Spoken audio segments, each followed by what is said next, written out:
India has gifted a diverse and rich heritage to the world. India ने world को दो तरह का हेरिटेज दिया है, डाइवर्स एकदम वैविध्यपूर्ण एंड रिच समृद्ध। अब यहाँ पे डेफिनेशन है आपके सामने, कल्चरल हेरिटेज क्या है।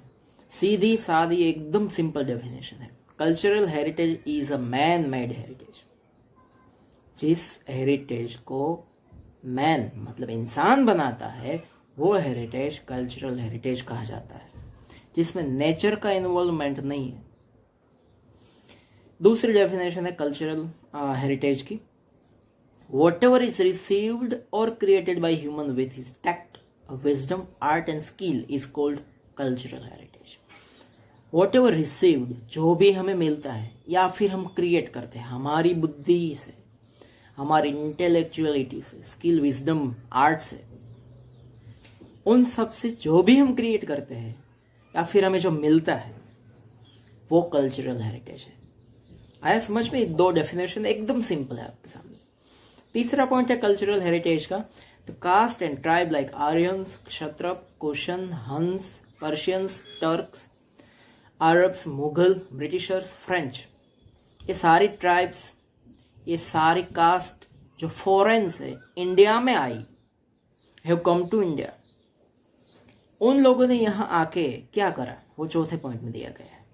Indian culture has become rich, India का कल्चर एकदम रिच हो गया by exchanging its culture among foreign tribes. Foreign के जो लोग थे इंडिया में आए, उन लोगों ने अपना कल्चर इंडिया के कल्चर के साथ मिक्स किया, मिंगल किया, एक्सचेंज किया, तो हमारा कल्चर ज्यादा रिच हो गया।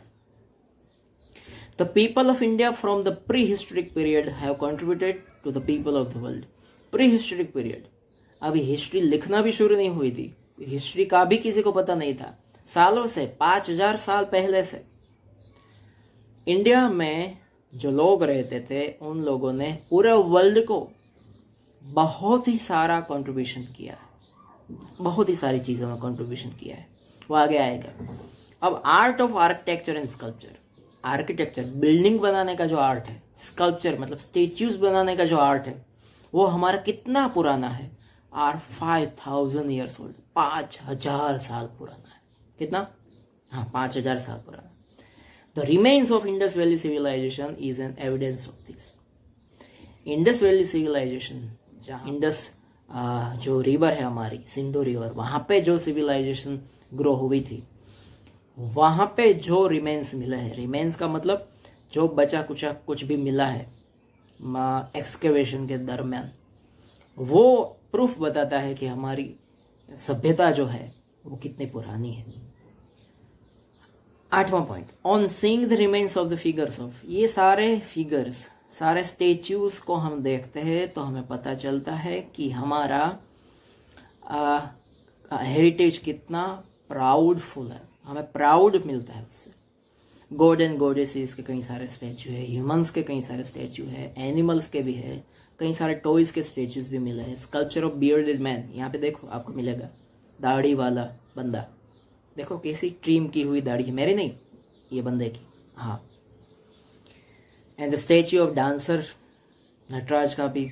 And one feel self esteem, हमें सेल्फ या प्राउड फील होता है अंदर ही अंदर कि हमारा कल्चरल हेरिटेज कितना पावरफुल है। 9th point, further we feel proud, glad and also respect for our cultural heritage. हमें क्यों ये सब फील होता है, जैसे कि हम कहाँ देखें तो ये सब फील होता है। देखो, if you look at a, the figure of bullock और lion on an inverted lotus of Mauryan era. Mauryan era का जो इन्वर्टेड लोटस है उसके ऊपर लायन और बुलॉक का फिगर देख के हमें लगता है कि उस समय पे ये आर्ट कितना पावरफुल होगा। ये it is a cultural heritage of us. Statue of Gautam Buddha का मेडिटेटिव फॉर्म में आपने कई बार देखा होगा, वो भी इंडियन आर्ट। द कालखंड स्टेच्यू ऑफ जैन तीर्थंकर के कई सारे स्टेच्यूज। केव्स ऑफ इलोरा जो राष्ट्रकूटा डायनेस्टी ने बनवाई थी, आउटस्टैंडिंग। इलोरा के केव्स तो हमें देखने ही चाहिए, बहुत ही बढ़िया है, बहुत ही बढ़िया है। 10 नंबर का पॉइंट, और कल्चरल हेरिटेज में कौन कौन सी चीजें अकोमोडेट होती है। तो पैलेसेस है कई सारे इंडिया में, बिल्डिंग्स ऐसे है, स्कल्पचर्स है, स्तूप, विहारा एंड चैत्यास, बुद्धिस्ट रिलीजियस से बिलोंग करते हैं, ये उसके टेम्पल टाइप है। फिर हमारा टेम्पल हिंदुओं का, मॉस्क मतलब मस्जिद जिसे हम मानते हैं, टॉम मतलब कब्र, फोर्ट्स मतलब किले, एंड गेट्स मतलब इंडिया, गेटवे ऑफ इंडिया वगैरह, वो भी सारा हेरिटेज में आता है, कल्चरल हेरिटेज में, क्योंकि ये सारी चीज़ें मैन मेड है इसलिए।